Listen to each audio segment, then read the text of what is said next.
Halo semuanya, kali ini kita akan ngebahas satu jurnal yang menurut kita topiknya itu lumayan relate sama kondisi daerah kita sekarang. Judulnya, Pembangunan Ekonomi Daerah Berkelanjutan. Ini ditulis oleh Emilia Kurniawati dan Muhammad Anasrullah. Dimuat di jurnal Triwikrama tahun 2026. Kita mulai aja dari kenapa sih topik ini muncul, terus apa yang harus dijawab sama penelitiannya, sampai apa hasil sama kesimpulannya. Sebelum masuk isinya, kita kenalan dulu yuk sedikit sama artikelnya. Ini ditulis oleh dua orang dari Universitas Bhinneka PGRI, Program Magister Pendidikan Ilmu Pengetahuan Sosial, terbit di jurnal Triwikrama. Itu jurnal ilmu sosial yang sifatnya multidisiplin, jadi memang cakupannya luas, nggak cuma ekonomi doang teman-teman. Fokus artikelnya sendiri sederhana, gimana cara daerah bisa berkembang secara ekonomi tapi nggak ngerusak lingkungan dan tetap mikirin kesejahteraan warganya.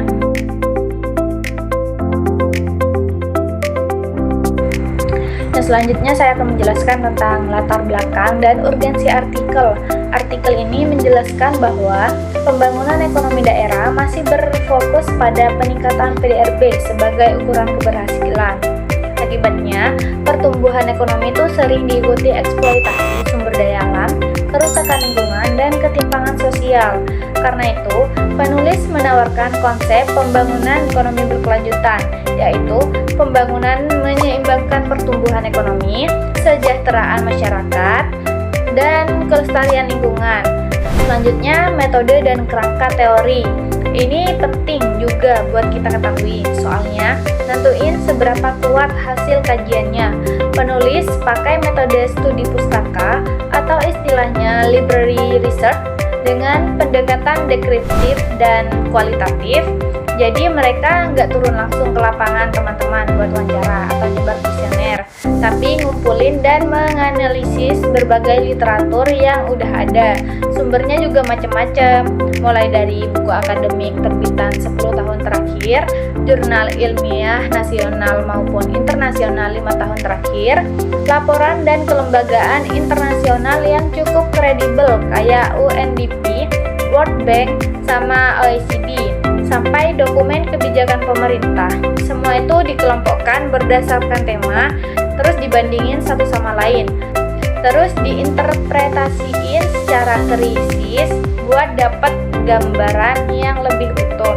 Nah, konsep utama yang digunakan adalah triple bottom line, yaitu keseimbangan antara profit, ekonomi, people, sosial, dan planet, lingkungan.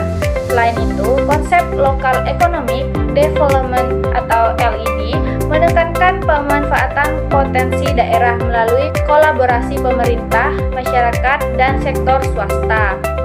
Nah, lalu di sini ada contoh dari triple bottom line, yaitu pilar pembangunan ekonomi daerah berkelanjutan. Di sini ada 3, yaitu yang pertama profit atau ekonomi, yang kedua ada people atau sosial, lalu yang ketiga ada planet atau lingkungan. Nah, profit ekonomi ini fokus pada pertumbuhan PDRB yang stabil, juga mendorong kemitraan lokal atau bisa kita sebut local economic development. Lalu yang ketiga ada menciptakan lapangan kerja melalui investasi dan infrastruktur daerah. Lalu yang kedua di sini ada people atau sosial, yaitu peningkatan kesejahteraan sosial dan pengentasan ketimpangan. Investasi pada kapasitas manusia melalui pendidikan dan kesehatan kualitas tinggi.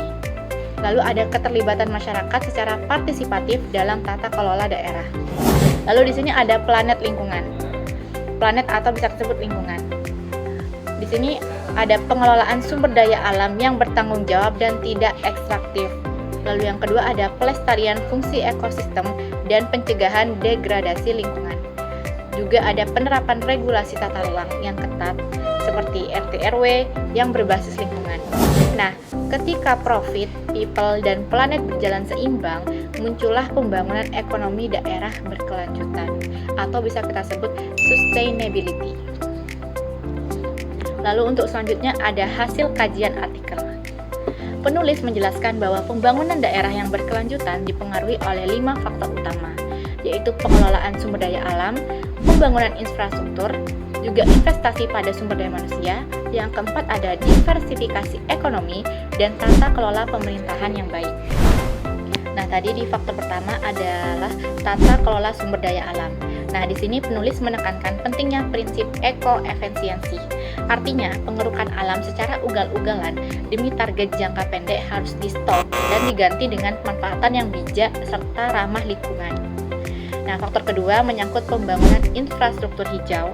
Jadi, pembangunan fisik di daerah bukan lagi sekedar membangun jalan atau gedung beton, tetapi bagaimana fasilitas tersebut dirancang agar selaras dengan kelestarian ekosistem sekitar. Lalu ada faktor ketiga adalah investasi pada sumber daya manusia melalui peningkatan kualitas pendidikan dan keterampilan masyarakat.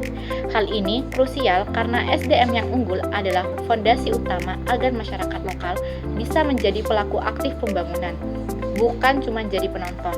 Lalu faktor keempat adalah diversifikasi ekonomi.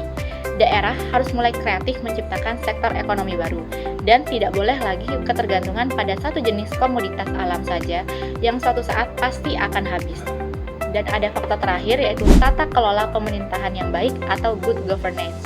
Pemerintah daerah harus bersih, transparan, dan tegas dalam menegakkan regulasi.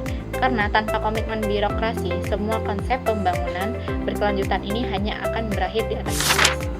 Kelima faktor ini ibarat satu kesatuan sistem yang tidak bisa dipisahkan. Jika semuanya berjalan beriringan, barulah kita bisa menciptakan pertumbuhan ekonomi daerah yang jauh lebih inklusif, tangguh, dan benar-benar berkelanjutan untuk masa depan. Nah, pembahasan berikutnya yaitu yang berkaitan dengan teori Malthus. Di sini konsep dalam artikel dapat dikaitkan dengan teori Thomas Robert Malthus yang menjelaskan bahwa pertumbuhan penduduk berlangsung lebih cepat daripada kemampuan alam menyediakan sumber daya. Kondisi ini tuh terlihat pada pembangunan daerah yang masih mengejar pertumbuhan ekonomi melalui eksploitasi alam.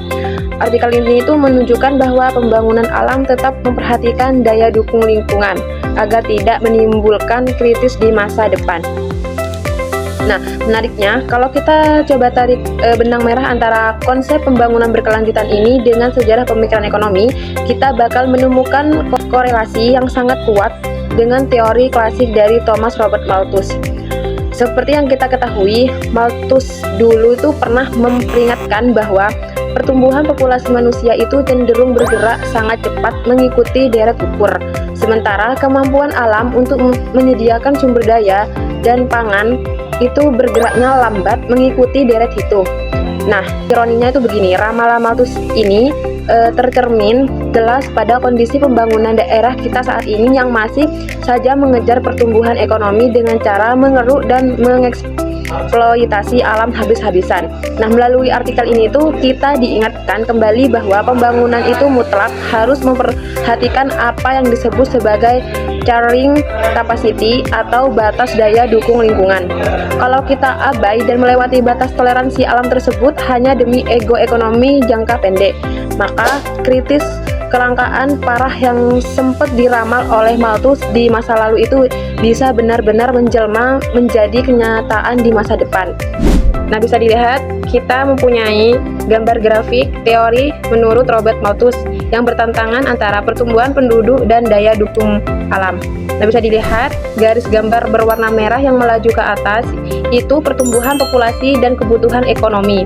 Dan garis bawah yang berwarna biru itu daya dukung alam atau ketersediaan lahan dan SDA. Bisa dilihat titik berwarna kuning ini adalah titik kritis, di mana garis pertumbuhan penduduk itu menyalip garis daya dukung alam. Disinilah orang-orang terjadi krisis pangan, degradasi lingkungan, dan kelangkaan sumber daya. Nah, kolerasi dengan artikel ini, model pembangunan daerah saat ini tuh memaksa pertumbuhan ekonomi melaju secara eksponensial atau mengejar PDRB instan.